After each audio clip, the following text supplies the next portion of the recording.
سورہ رحمان یہ وہ واحد صورت ہے جس میں بیک وقت انسانوں اور جنات دونوں کو سراحت کے ساتھ ساتھ مخاطب فرمایا گیا ہے۔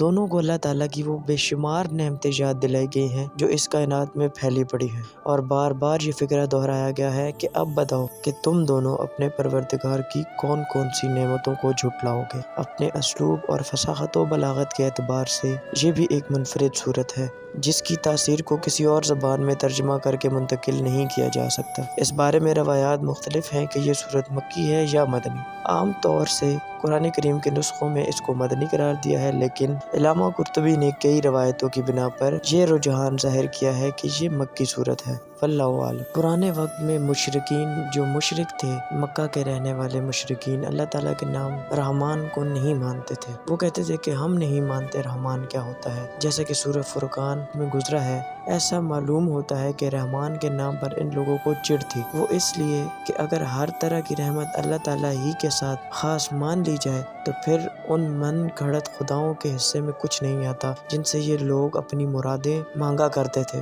اور اس طرح اللہ کو رحمان مان لینے سے خود بخود ان کے شرک کی نفی ہو جاتی ہے۔ اس صورت میں اللہ تعالیٰ نے فرمایا ہے کہ رحمان اسی اللہ تعالیٰ کا نام ہے جس کی رحمتوں سے یہ سب اس کے سوا کوئی نہیں ہے جو تمہیں رزق، اولاد یا کوئی اور نعمت دے سکے، اس لیے عبادت کا حقدار صرف وہی ہے، کوئی اور نہیں۔ اور اس صورت کا آغاز بھی الرحمن یعنی رحمان نے سے شروع ہوا ہے، وہ رحمان جس نے انسان کو پیدا کیا اور اسے بولنا سکھایا۔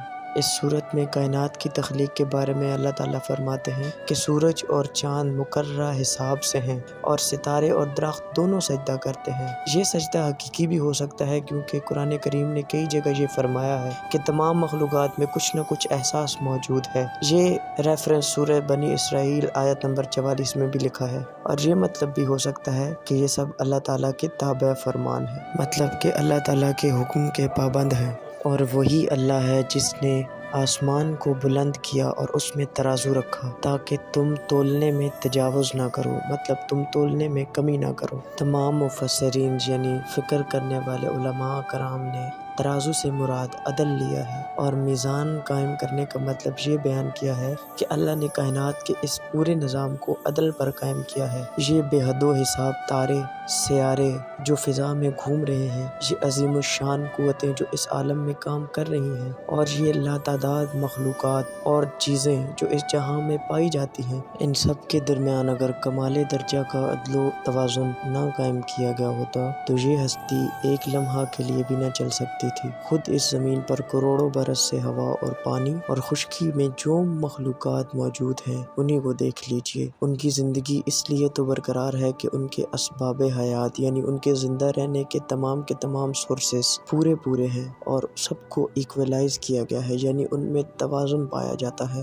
ورنہ ان تمام ریسورسز میں ذرا برابر بھی بے اعتدالی یا تھوڑا سا بھی خلل ہوتا تو یہاں زمین پر زندگی کا نام و نشان بھی باقی نہ رہتا۔ جیسا کہ رب جل شانہ نے اس پوری کائنات کو عدل و انصاف پر قائم کیا ہے، تو اسی طرح حکم دیا ہے کہ تمہیں بھی عدل پر قائم ہونا چاہیے۔ جس دائرے میں تمہیں اختیار دیا گیا ہے اس میں اگر تم بے انصافی کرو گے اور جن حقداروں کے حق تمہارے ہاتھ میں دیے گئے ہیں اگر تم ان کے حق مارو گے تو یہ فطرت کائنات سے تمہاری بغاوت ہوگی۔ اس کائنات کی فطرت ظلم اور بے انصافی اور حق ماری کو قبول نہیں کرتی۔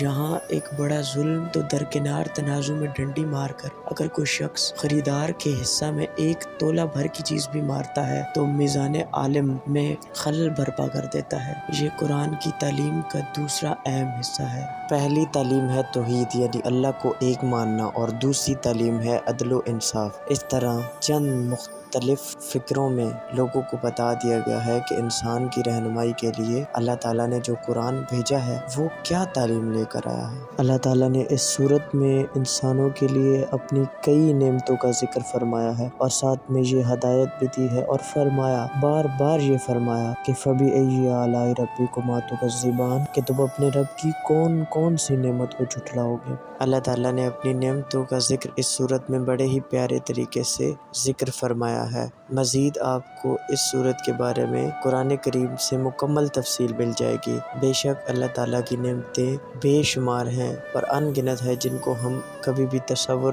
نہیں کر سکتے۔ مزید اللہ تعالیٰ سے دعا ہے کہ ہمیں قرآن پاک کو سمجھنے اور اس کو سیکھنے کی توفیق عطا فرمائے۔ اگر آپ کو یہ ویڈیو پسند آئی ہے تو لائک، شیئر اور سبسکرائب کریں، ہمیں فالو کریں، فیس بک، یوٹیوب، انسٹاگرام۔